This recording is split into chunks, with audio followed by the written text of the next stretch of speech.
जाने रात उसकी कैसे गुजरी थी, कब तक रोती रही थी, सिसकती रही थी।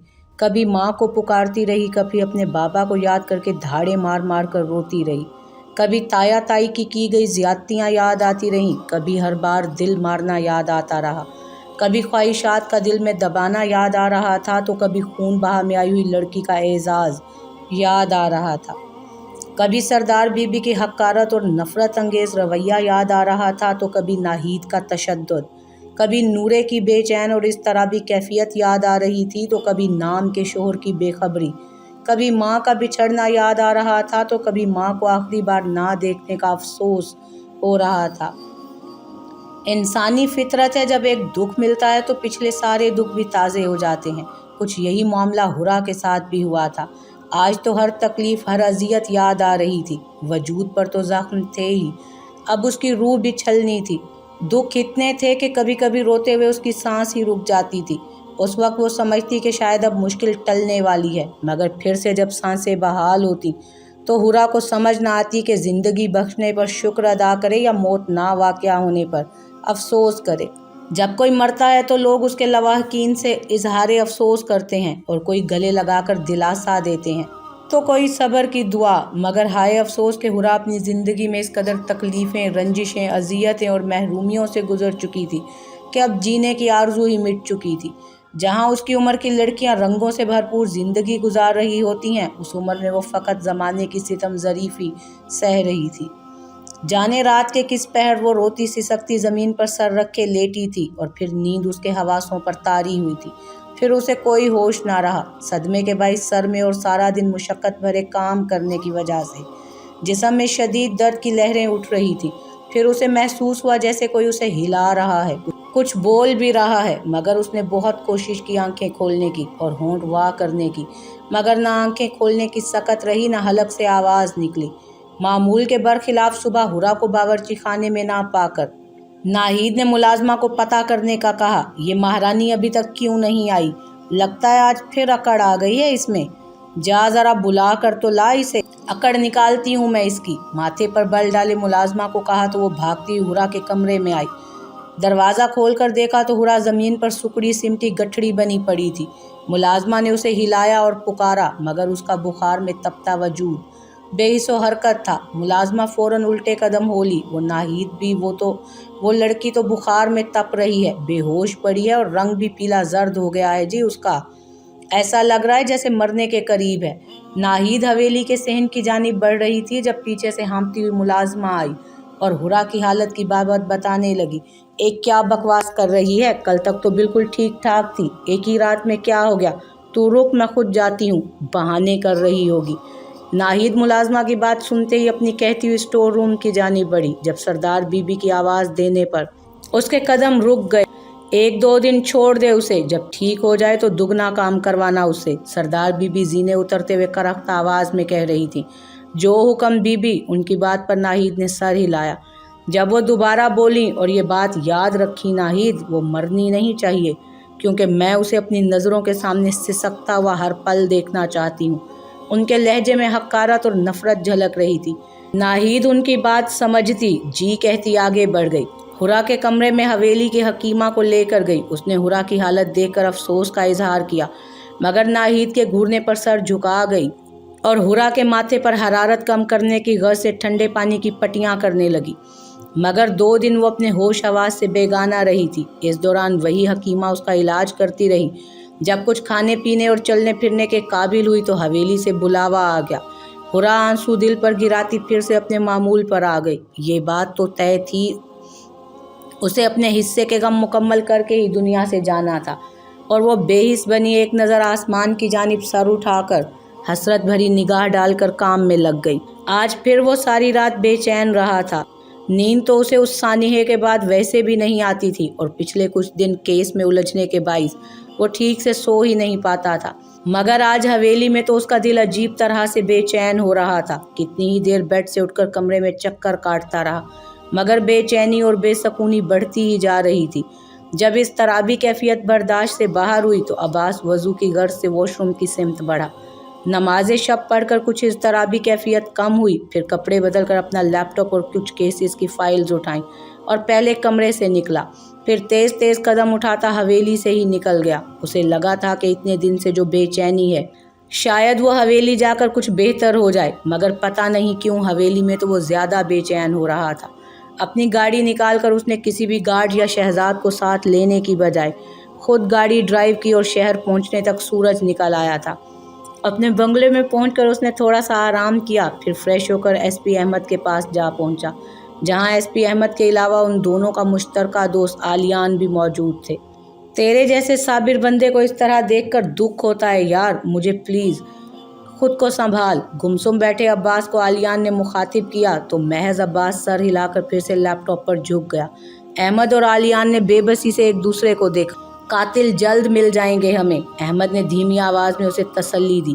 काट रही है मुझे ये बात, अपनी बहन की हिफाजत ना कर सका, अब्बास ने लैपटॉप की स्क्रीन पर निगाहें जमाए हुए कुर्ब की कैफियत में कहा, जबकि अहमद और आलियान उसकी आंखों की नमी बखूबी देख चुके थे। खुद को कसूरवार मत समझ यार, तुझे ऐसे देखकर तकलीफ हो रही है हमें। तू हम तीनों में से सबसे ज़्यादा हौसले, हिम्मत वाला, सब्र वाला बंदा है और अब तुझे ऐसे देखना आसान नहीं है हमारे लिए।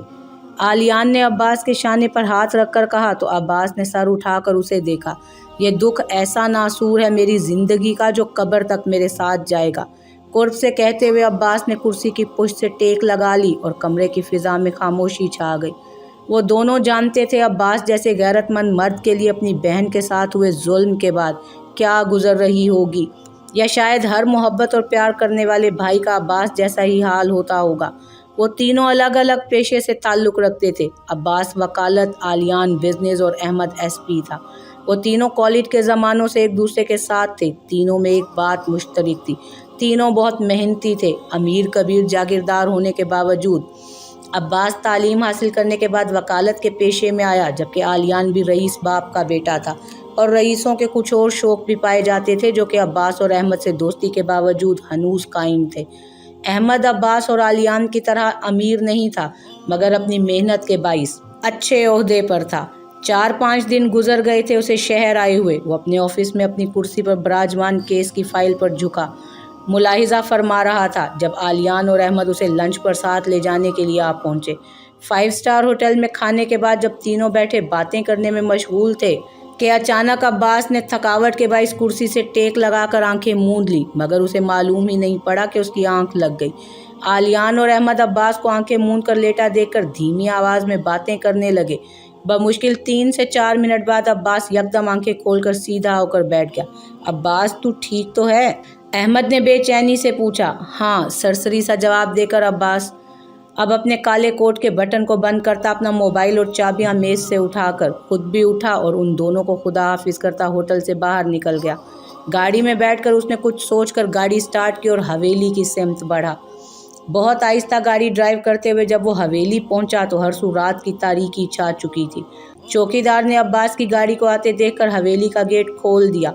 अब्बास को गाड़ी से निकलता देख सब गार्ड्स अलर्ट हो गए। अब्बास एक सख्त निगाह गार्ड्स और नौकरों पर डालकर आगे बढ़ने लगा। जब शहजाद सूरत से उस तक पहुंचा। छोटे सरकार, मेरे लिए कोई हुक्म?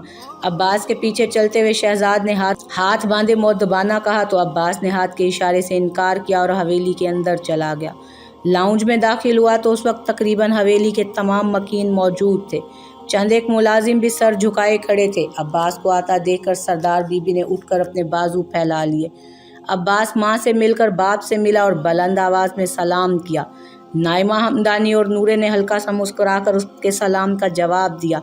बेटी की जुदाई बर्दाश्त कर ली मैंने, तुम्हारा कई दिन तक हवेली से दूर रहना नहीं सहा जाता मेरे शेर।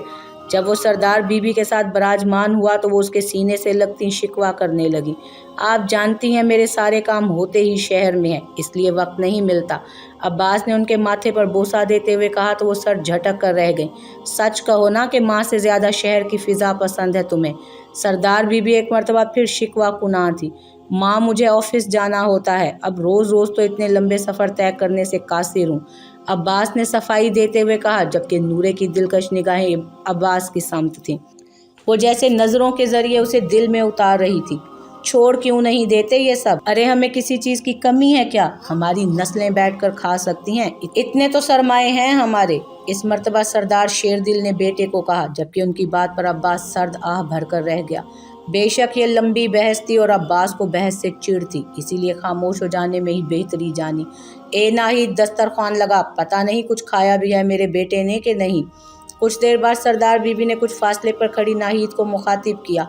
मैं खाना नहीं खाऊंगा क्योंकि लंच काफ़ी लेट किया था मैंने, बस चाय भिजवा दीजिए मेरे कमरे में। माँ को देखते हुए अब्बास ने आहिस्तगी से कहा और उठ खड़ा हुआ। ठीक है मेरे शेर, तुम आराम करो, चाय भिजवाती हूँ मैं।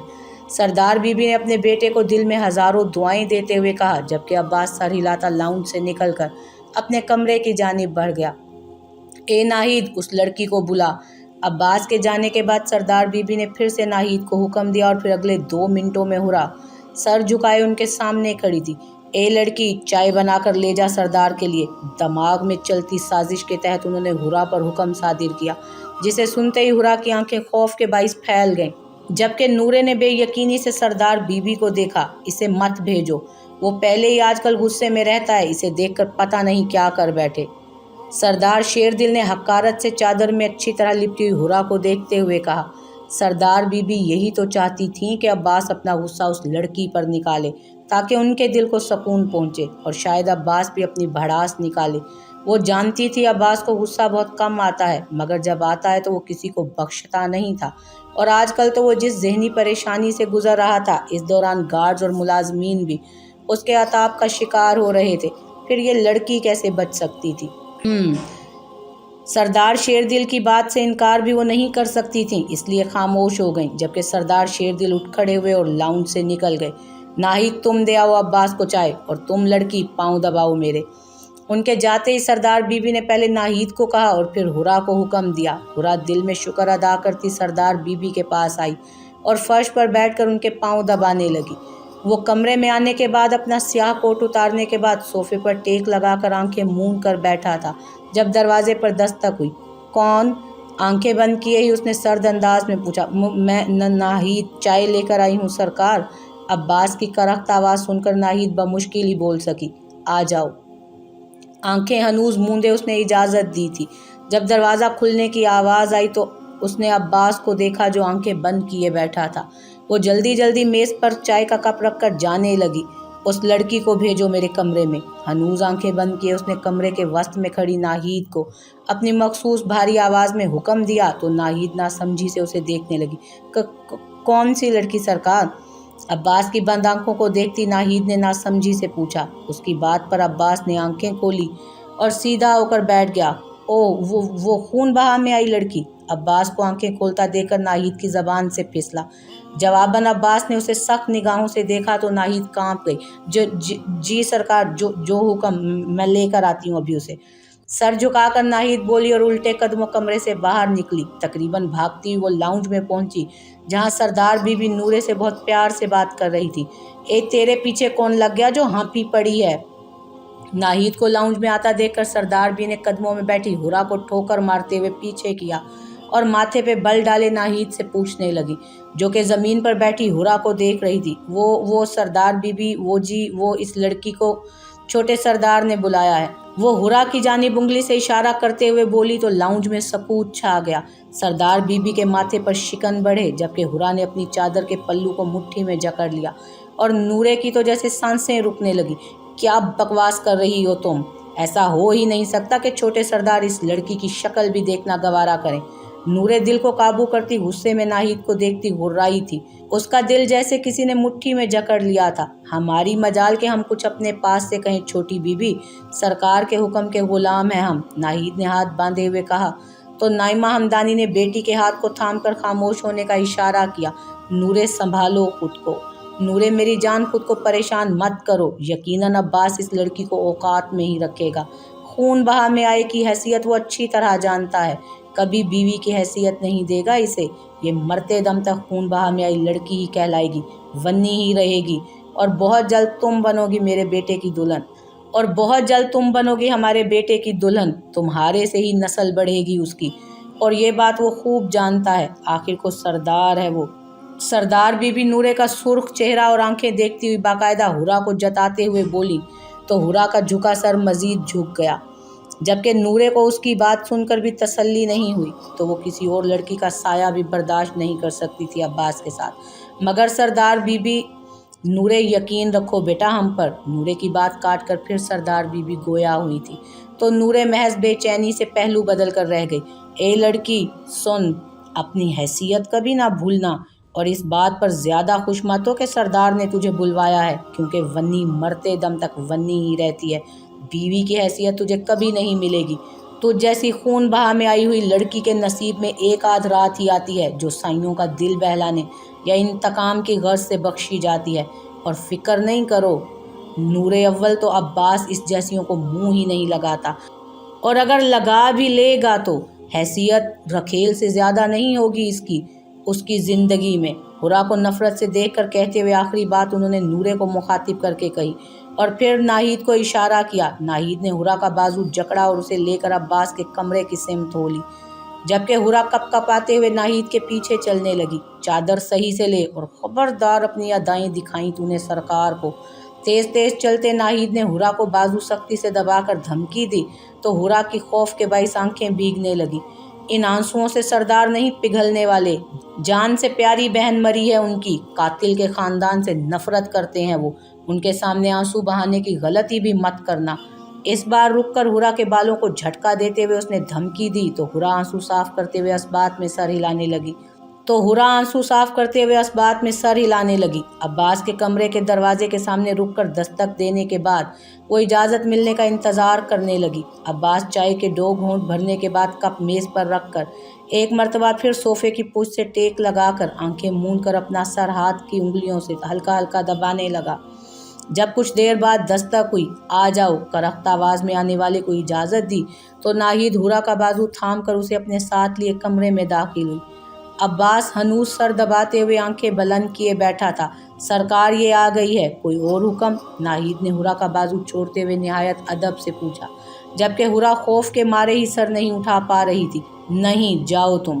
عباس کے سرد انداز میں کہنے پر ناہید دروازے کی جانب مڑی اور کمرے سے نکل کر دروازہ بند کر دیا، جبکہ ہورا کو اپنے جسم سے جان نکلتے محسوس ہو رہی تھی۔ چند پل کمرے میں خاموشی چھائی رہی تو ہورا نے لرزتی پلکوں کے جھالر اٹھا کر سامنے دیکھا، جہاں سردار عباس ہمدانی آنکھیں بند کیے بیٹھا اپنا سر دبا رہا تھا۔ کالی پینٹ، سفید شرٹ پہنے، آستین کوہنیوں تک موڑے، کثرتی جسامت اور سفید رنگت، سیاہ بال، داڑھی بڑی ہوئی، وہ ایک خوبصورت اور وجیح مرد تھا۔ ایک پل کو ہورا کی نگاہ اس پر ٹھہر سی گئی، دل کی دھڑکن معمول سے زیادہ تیز ہوئی تھی۔ ہورا نے دل پر ہاتھ رکھتے ہوئے فوراً نگاہیں جھکا لی۔ چند پل سرکے تھے جب عباس نے بوجھل آنکھیں وا کی اور نگاہوں کا رخ دروازے کے ساتھ چپکی ہورا کی جانب کیا۔ میلے سے کالے جوڑے میں کالی بڑی سی چادر سے اپنے آپ کو چھپائے سر جھکائے کھڑی وہ شاید کانپ رہی تھی۔ چادر نے آدھا چہرہ بھی اس کا احاطے میں لیا ہوا تھا۔ عباس اس کا سرسری سا جائزہ لے رہا تھا، جبکہ ہورا عباس کی گہری نگاہوں سے مزید گھبرا گئی اور مزید چادر میں سمٹنے لگی۔ نام کیا ہے؟ ہورا کی لرزتی پلکوں پر اپنی تھکان سے بوجھل آنکھیں جمائے اس نے سرد انداز میں پوچھا۔ کس کا؟ ہنوز آنکھیں جھکائے ہورا نے لڑکھڑاتی آواز میں پوچھا، اس کے لہجے میں ناسمجھی تھی۔ دراصل عباس کی نگاہیں اسے گھبرانے پر مجبور کر رہی تھی۔ آپ کا؟ ہنوز سرد انداز میں پوچھا گیا۔ ہورا کی غائب دماغی پر عباس کے ماتھے پر ایک لکیر ابھری تھی۔ ہورا، کپ کپاتی آواز میں بولتے ہوئے ہورا نے اپنی چادر کو سر سے مزید ماتھے پر کیا تو عباس اس کی حرکت کو بغور دیکھ رہا تھا۔ ہورا، یہ کیسا نام ہے؟ کیا مطلب ہے ہورا کا؟ نام واقعی عباس نے پہلی مرتبہ سنا تھا، اس لیے اسے دلچسپی ہوئی تھی۔ جبکہ چند پل ہورا خاموش رہی۔ عباس کو لگا اسے اپنے نام کا مطلب نہیں آتا، اس لیے خاموش ہو گئی۔ آزاد عورت۔ الفاظ ادا کرتے ہوئے ہورا کی آواز بھیگ گئی۔ ناہید کی دھمکی یاد کرتے ہوئے اس نے بمشکل آنکھیں جھپکا کر اپنے آنسو نکلنے سے روکے۔ ہورا مطلب آزاد عورت، عباس نے دہراتے ہوئے تمسخرانہ ہنسی لبوں پر سجائی، جبکہ اسی پل ہورا نے نگاہیں اٹھا کر عباس کو دیکھا۔ عباس کا یوں ہنسنا وہ سمجھ گئی تھی، کیونکہ وہ تو اس کی قید میں تھی، اپنے نام کے بالکل الٹ۔ عمر کیا ہے؟ ہورا کے وجود سے نگاہیں ہٹاتے ہوئے عباس نے اگلا سوال کیا۔ 19 سال، جواب دیتے ہوئے ہورا نے پھر سے نگاہیں جھکا لیں، جبکہ عباس نے پھر سے نگاہوں کا رخ ہورا کی جانب کیا اور اسے سر سے پاؤں تک دیکھا۔ اسے وہ کم عمر لگ رہی تھی۔ पढ़ती थी? अब्बास के थी कहने पर हुरा ने चौंक कर उसे देखा। जी, वो सही ही तो कह रहा था। अब कहाँ वो पढ़ सकेगी? क्या? क्या? बीए। अब्बास के अगले सवाल पर हुरा ने जवाब दिया तो अब्बास चंद पल खामोश रहा, जबकि हुरा भी सर और निगाहें झुकाई खड़ी रही। उसे अब्बास का यूं सवाल पे सवाल करना अजीब लग रहा था, और फिर उसका अंदाज इतना सर्द था और निगाहें इतनी गहरी थीं कि हुरा दिल में खुदा से अपने लिए रहम की दुआएं मांगने लगी। यहाँ आए, अब्बास ने हुक्मिया अंदाज में कहते हुए आंखें मूंद लीं, जबकि अब्बास के हुक्म पर हुरा लरज़ गई, मगर मानने के अलावा कोई चारा नहीं था उसके पास। तभी मुर्दा चाल चलती अब्बास के करीब पहुंची। बैठें। हनूज आंखें मूंदे अब्बास ने अगला हुक्म दिया तो हुरा लरसते हुए अब्बास के कदमों में बैठ गई। उसी पल अब्बास ने आंखें वाह की। हुरा को अपने कदमों में बैठे देखकर माथे में बलों में इजाफा हुआ। सूरत से हाथ बढ़ाकर हुरा की कलाई अपने सख्त शिकंजे में ली और अपनी जानिब खींचा। अचानक उफ्ताद पर हुरा के हलक से दबी दबी चीख निकली। अब्बास के सीने से मस्त होने के बाद वो एक लम्हा ज़ाया किए बगैर सोफे पर बैठते हुए अपने और अब्बास के दरमियान एक हाथ का फासला कायम कर गई, जबकि लरसता हाथ अभी भी अब्बास के शिकंजे में था। अब्बास हनूज निगाहें उसी पर जमाए हुए था जब मोबाइल की टोन बजी। मैं हवेली में हूँ, कॉल अटेंड करते ही दूसरी जानिब से कुछ पूछा गया था, जिसका जवाब अब्बास ने देते हुए हुरा को देखा, जो कि रुख मोड़े शायद रो रही थी। ठीक हूँ। दूसरी जानिब मौजूद आलियान ने उसका हाल पूछा था। यकीनन उसे अब्बास की फिक्र थी, जबकि अब्बास एक हाथ से मोबाइल कान से लगाए दूसरे हाथ से हुरा की कलाई जकड़े हुए था। देख, गम भुलाने के दो तरीके हैं, एक शराब और दूसरा शबाब, और तू इन दोनों चीज़ों से फासला रखता है, तभी तेरी ये हालत है। मैंने तो तुझे कहा था एक सिप लेगा तो सब भूल जाएगा, या फिर अभी वो आगे कुछ बोलता, इससे पहले अब्बास ने कॉल काट दी और मोबाइल मेज़ पर पटका। उसकी इस हरकत पर हुरा कांप गई और अपनी कलाई उसकी आईनी गिरफ्त से निकालने की कोशिश करने लगी, जबकि अब्बास के दिमाग में आलियान की बातें गर्दिश कर रही थी। छोड़ दे मुझे। हुरा की लरसती आवाज़ पर अब्बास ने चौंक कर उसे देखा, फिर अपने हाथ में मौजूद उसके हाथ को देखा। अगले पल अब्बास ने उसकी कलाई छोड़ दी और उठकर खड़ा हुआ। दरवाजे की जानिब कदम बढ़ाते हुए वो अपनी शर्ट के बटन खोल रहा था, जबकि हुरा अपनी कलाई को सहलाती फटी आंखों से अब्बास को ये सब करते हुए देख रही थी। अब्बास ने दरवाज़ा लॉक किया और फिर से हुरा की जानिब बढ़ा। सोफे से चिपकी हुरा को अपने हाथों से पकड़कर वो बेड की तरफ लाया तो हुरा नफ़ी से सर हिलाने लगी। नहीं, प्लीज़ रहम करें सरकार। अब्बास को अपनी चादर खींचते देखकर हुरा बहते आंसुओं के साथ इल्तजा करने लगी। सुकून चाहिए मुझे फ़िलहाल। हुरा के अपने सीने से हाथ हटाकर अपने हाथ में लेते हुए उसने उसका चेहरा अपनी सुर्ख आंखों से देखा। हाथ बढ़ाकर लैंप की रोशनी भी बंद कर दी। कमरे में तारीकी छा गई। जबकि हुरा ने मज़ाहमत करना भी छोड़ दी तो अब्बास ने उसके हाथ छोड़ दिए। हुरा ने एक हाथ से आंसू साफ किए। इतने दिन में पहली बार अब्बास के लबों को मुस्कुराहट ने छुआ था। फिर कमरे में खामोशी ही छा गई।